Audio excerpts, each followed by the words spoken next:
नमस्कार दोस्तों, आपका हार्दिक स्वागत है हमारे चैनल एग्जाम टॉपर्स अड्डा में। दोस्तों, पीईटी परीक्षा 2022 से संबंधित हिस्ट्री की श्रृंखला में जो हमारा टॉपिक है ब्रिटिश साम्राज्य का अभ्युदय एवं प्रथम स्वतंत्रता संग्राम, इसका ये पार्ट 3 है। दोस्तों, पार्ट 2 जो आया था उसमें हम लोगों ने ये देखा था कि किस प्रकार आंग्ल मैसूर युद्ध, जो प्रथम आंग्ल मैसूर युद्ध होता है, उसका अंत मद्रास की संधि के माध्यम से हो जाता है। और उस मद्रास की जो संधि थी उसमें किस प्रकार हैदर अली ने अपनी साहस, दृढ़तापूर्ण जो आत्मविश्वास है उससे किस तरह से अंग्रेजों को पराजित किया, और बहुत ही अपमानपूर्ण हार थी अंग्रेजों के लिए। दोस्तों, ये इस संधि के माध्यम से दोस्तों हैदर अली ने जिस तरह से क्षतिपूर्ति, युद्ध की क्षतिपूर्ति अंग्रेजों से वसूली, तथा दोनों अंग्रेजों तथा हैदर अली दोनों ने एक दूसरे को युद्ध के किसी भी समय अगर कोई राज्य इन पर आक्रमण करता है तो उनकी सहायता करने के लिए जो संधि में प्रस्ताव थे वो ये थे। ठीक है दोस्तों, तो अब हम ये समझते हैं कि द्वितीय आंग्लो मैसूर युद्ध की क्या पृष्ठभूमि है। सबसे पहले हम ये समझते हैं कि द्वितीय आंग्लो मैसूर युद्ध का जो वर्ष है वो क्या है।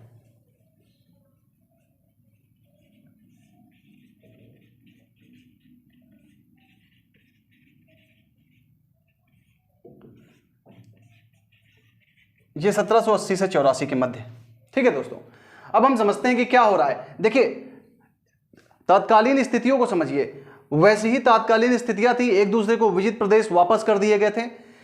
अंग्रेज बंगाल में, मराठा निजाम, ये मैसूर का साम्राज्य, ये छोटा सा कोचीन, ये त्रावणकोर, कर्नाटक तथा ये मद्रास, जो कि अंग्रेजों की प्रेसिडेंसी थी। दोस्तों, बात है 1771 की। ये जो मराठे हैं, इन मराठों ने मैसूर पर आक्रमण किया। उससे पहले हम मराठों को समझ लेते हैं। दोस्तों, 1771 में मराठों ने मैसूर पर आक्रमण तो कर दिया, लेकिन यहां पर जो बैठे अंग्रेज हैं आगे चलकर इन मराठों से भी युद्ध करते हैं। यह बात आपको आगे समझ में आएगी। कैसे? समझिए, जब मराठों ने मैसूर पर आक्रमण कर दिया तो पहली जो आंग्ल मैसूर की संधि, मद्रास की संधि थी, उसके हिसाब से तो अंग्रेजों को मैसूर की सहायता के लिए आना था। लेकिन हुआ क्या दोस्तों, अंग्रेज ये नहीं आए सहायता के लिए। जब ये सहायता के लिए दोस्तों नहीं आए तो हैदर अली ने इस बात को सोचा कि अंग्रेज तो धोखेबाज हैं। वो इस बात को जानता था कि अंग्रेज धोखेबाज हैं, लेकिन उनके धोखे का प्रमाण तो स्पष्ट रूप से अब तो और स्पष्ट रूप से मिल गया। तो दोस्तों, 1773 की ये बात है। अंग्रेजों ने क्या किया कि मैसूर के अंतर्गत जो ये माहे था, जहां पर हैदर अली ने, या मतलब मैसूर साम्राज्य में, यहां पर फ्रांसीसियों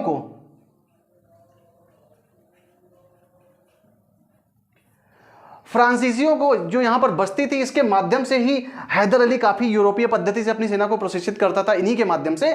दोस्तों, यह बात अंग्रेजों को पता थी कि ये फ्रांसीसी जो अमेरिका में जो क्रांति चल रही है उसमें कितनी मदद कर रहे हैं ये फ्रांसीसी। इसी की वजह से वहां पर ब्रिटेन का बोरिया बिस्तर बंध जाता है दोस्तों।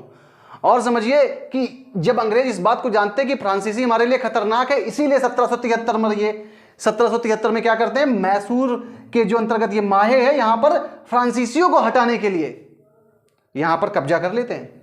दोस्तों, हैदर अली की प्रभुसत्ता को कितनी बड़ी चुनौती थी ये, जिसने प्रथम आंग्लो मैसूर युद्ध में किस तरह से खदेड़ा था अंग्रेजों को, और वही अंग्रेज आज यहां पर उसकी सहायता नहीं कर रहे हैं, उल्टा माहे पर अधिकार कर रहे हैं। समझिए दोस्तों, क्या होता है कि हैदर अली, कूटनीतिज्ञ हैदर अली, अपनी दूरदर्शिता के लिए विख्यात था, वो कूटनीतिज्ञ भी था। दोस्तों, ये मराठा और निजाम के साथ में अपना फिर से त्रिगुट बनाने का प्रयास करता है। क्यों? क्योंकि अब समझिए मराठा की स्थिति 1775 से 1782 की स्थिति होती है, वो ये होती है कि यहां पर हैदर अली तो शांत होते हैं, ये हैदर अली भी दूरदर्शी होते हैं, मौके की तलाश ये भी कर रहे होते हैं। यहां पर 1775 से 1782 के मध्य यहां पर बंगाल से, मतलब अंग्रेज और मराठों के मध्य प्रथम आंग्ल मराठा युद्ध प्रारंभ हो जाता है। हैदर अली को बस इसी चीज की जरूरत थी कि कहीं ना कहीं मुझे कुछ मिले। तो दोस्तों, 1780 में जब ये द्वितीय आंग्लो मैसूर युद्ध शुरू होता है दोस्तों, तो ये जो यहां पर मराठे जो होते हैं, मराठे और निजाम, देखो इन्होंने मराठों को, हैदर अली ने अपनी कूटनीति के माध्यम से मराठों को अपने साथ मिला लिया। अवसरवादी निजाम जैसे ही इस बात को समझते हैं कि पलड़ा भारी हो गया है, तुरंत अवसरवादी निजाम भी हैदर अली की सेना के साथ हो जाते हैं, मैसूर राज्य के साथ हो जाते हैं। त्रिगुट बन जाता है दोस्तों, मराठों का, हैदर अली मतलब मैसूर का, और दोस्तों निजाम का, ये त्रिगुट बन जाता है। अब ये त्रिगुट क्या करेगा दोस्तों, 1780 में कर्नाटक पर आक्रमण कर देता है दोस्तों, आक्रमण कर देता है। तो यहां पर जब कर्नाटक में कर्नल बेली की जो नेतृत्व में सेना होती है वो बुरी तरह पराजित हो जाती है। अरकाट पर एक बार फिर से हैदर अली का कब्जा हो जाता है दोस्तों। लेकिन यह बात बंगाल में जो 1772 में वारेन हेस्टिंग्स गवर्नर बनकर आए थे दोस्तों, जब यह बात इनको पता चलती है तो ये भेज देते हैं युद्ध के लिए आयरकूट को। आयरकूट भी बड़ा कूटनीतिज्ञ और दूरदर्शी था। 1781 की, सॉरी क्षमा कीजिएगा दोस्तों, 1781 की, सही है, 1781 और 82 की, 1781 और 82 की सालबाई की संधि। इस सालबाई की संधि में, यह संधि होती है मराठों और अंग्रेजों के मध्य। इस सालबाई की संधि के माध्यम से मराठे अब इस त्रिगुट से अलग हो रहे हैं। क्यों? क्योंकि ये आयरकूट की कूटनीतिज्ञता थी, आयरकूट की कूटनीतिज्ञता थी कि अब इस संधि से ये मराठे यहां से अलग हो रहे हैं। तो भैया निजाम ने देखा कि अब ये इनकी सहायता के लिए प्रतिबद्ध हो गए दोस्तों, तो निजामों ने एक बार फिर से देखा कि पलड़ा किसका भारी, अंग्रेजों का। फिर ये इनके साथ मिल गए। अब समझिए यहां पर युद्ध होता है पोर्टो नोवा नामक स्थान पर। जब युद्ध होता है आयरकूट की सेना, किसकी दोस्तों, आयरकूट कहां पर, पोर्टो नोवा, 1781 दोस्तों। यहां पर हैदर अली हार जाते हैं इस युद्ध में। जैसे ही हैदर अली इस युद्ध में हार जाते हैं, फिर उसके बाद दोस्तों 1782 में, कुछ ही समय बाद 1782 में दोस्तों हैदर अली की मृत्यु हो जाती है।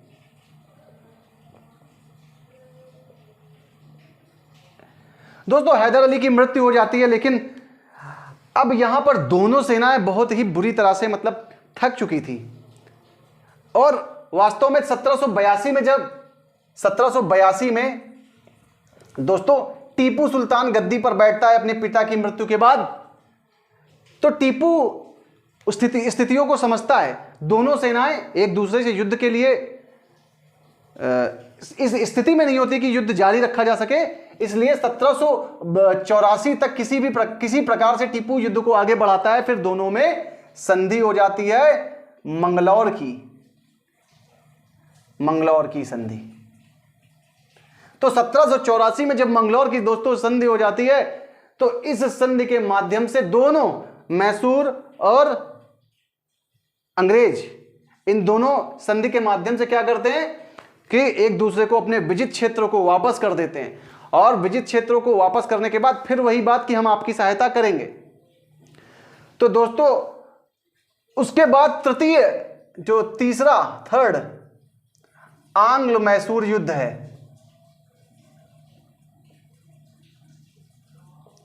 दोस्तों यहां से तृतीय आंग्लो मैसूर युद्ध की पृष्ठभूमि बनने लगती है, क्योंकि 1784 की एक संधि जो थी वो एक विराम की संधि थी। समझिए दोनों सेनाएं विराम ले रही थी। ठीक है दोस्तों, अब तृतीय आंग्लो मैसूर को हम समझेंगे।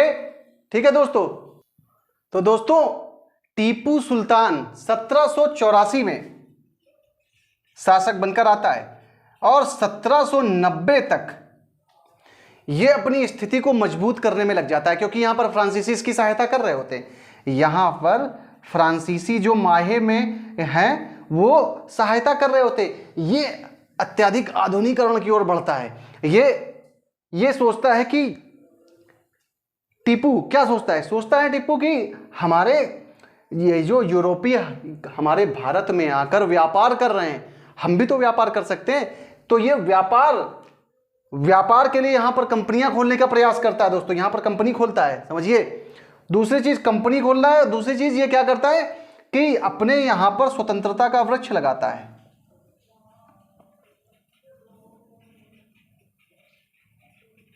स्वतंत्रता का वृक्ष लगाता है दोस्तों, इंपॉर्टेंट है, क्वेश्चन एग्जाम में पूछा गया है, स्वतंत्रता का वृक्ष किसे। और दोस्तों समझिए, स्वतंत्रता का वृक्ष लगाने के बाद ये अपने आप को नागरिक टीपू कहता है। दोस्तों तीसरी बात, ये जैकोबियन क्लब,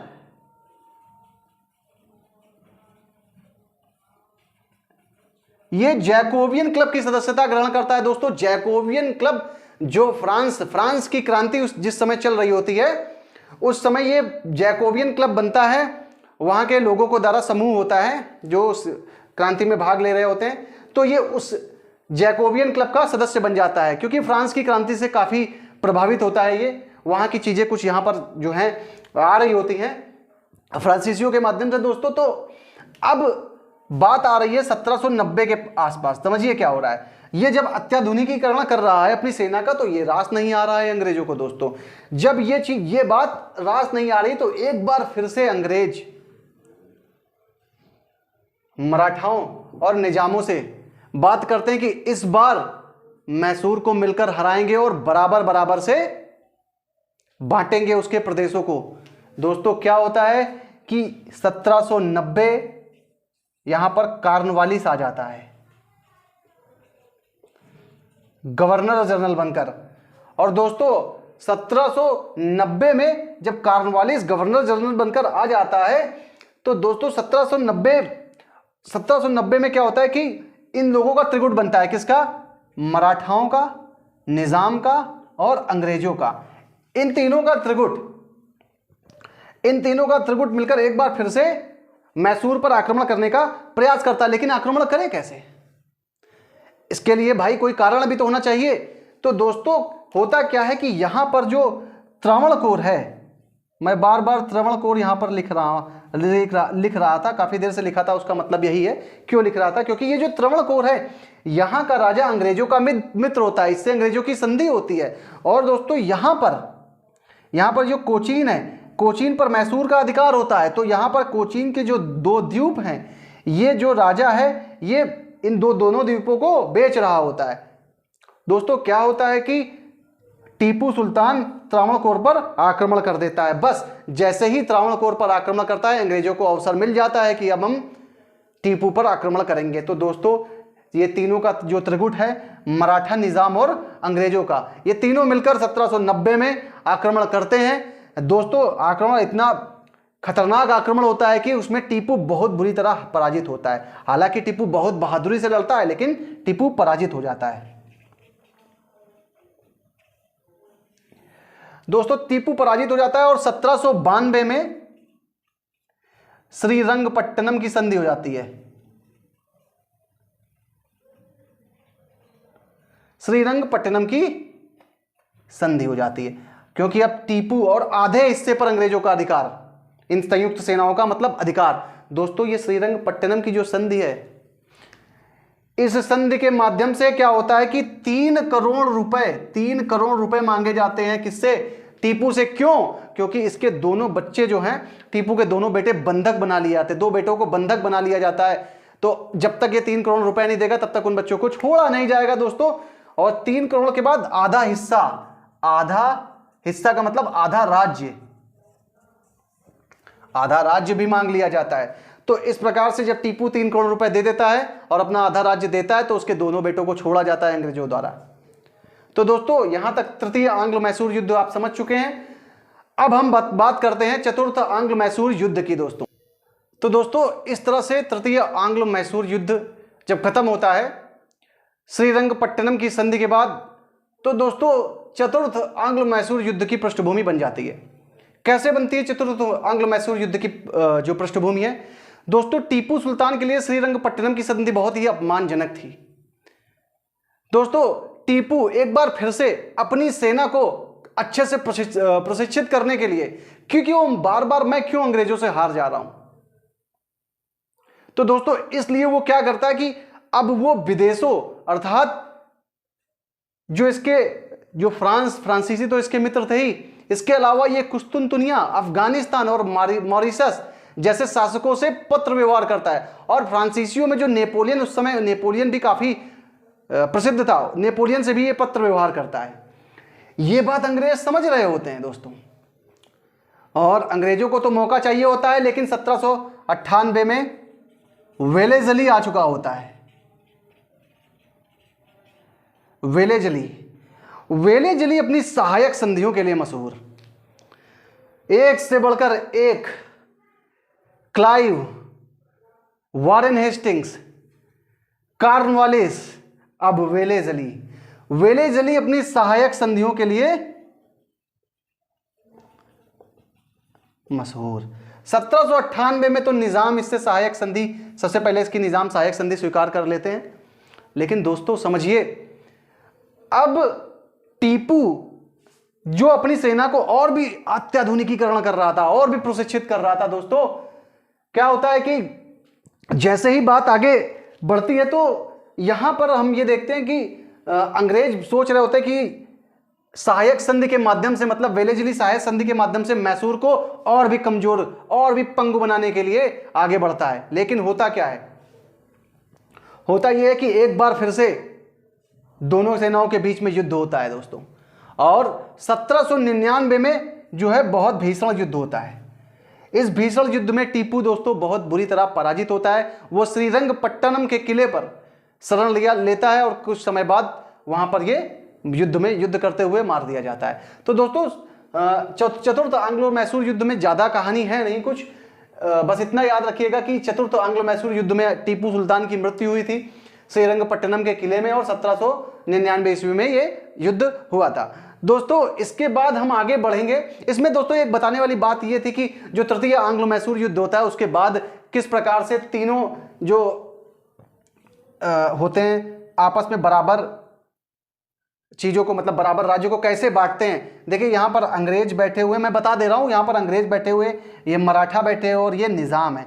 तो दोस्तों जो ब्रिटिशर्स हैं, ये इनको चाहिए क्या, इनको चाहिए था मालाबार तट। तो ये होशियार, मालाबार तट से इनको व्यापार करना था, समृद्ध क्षेत्र मालाबार तट ले लिया इन्होंने। दोस्तों ये डिंडीगुल ले लेते हैं, डिंडीगुल में क्यों, डिंडीगुल क्यों, क्योंकि यहां पर शस्त्रागार होता है, अस्त्र शस्त्र होते हैं दोस्तों। उसके बाद यहां पर तीसरी चीज ये बारामहल ले लेते हैं, इतना एरिया ये ले लेते हैं। और मराठों के पास, मराठे हैं कहां पे दोस्तों, तुंगभद्रा नदी के उत्तर का जो क्षेत्र है वो मराठों के कब्जे में था। तो तुंगभद्रा नदी के उत्तर का जितना भी क्षेत्र होता है तुंगभद्रा नदी के, ये मराठों के पास चला जाता है। का उत्तरी क्षेत्र, तुंगभद्रा का उत्तरी क्षेत्र। दोस्तों ये जो निजाम है, इन निजाम को कृष्णा व पेन्नार नदी जो है इसके बीच का क्षेत्र दे दिया जाता है। दोस्तों वास्तव में होता क्या है कि मराठों और निजामों के बीच में जो लड़ाई चल रही होती है वो इसी बात के लिए चल रही होती है, इन्हीं क्षेत्रों के लिए चल रही होती है। तो लॉर्ड कॉर्नवालिस क्या कहता है कि मैंने अपने जो मित्र हैं, जो हमारे मित्र हैं, उनको बढ़ने नहीं दिया, और अपने जो हमारा दुश्मन था, दुश्मन कौन, मैसूर, उसको छिन्न भिन्न कर दिया। मतलब इस युद्ध के बाद जो कॉर्नवालिस का कथन है ये पूछा जाता है। दोस्तों यहीं से मैं अपना ये जो भाग है यहां पर ही समाप्त कर रहा हूं। इसके बाद आंग्ल मराठा युद्ध को पढ़ेंगे। नमस्कार।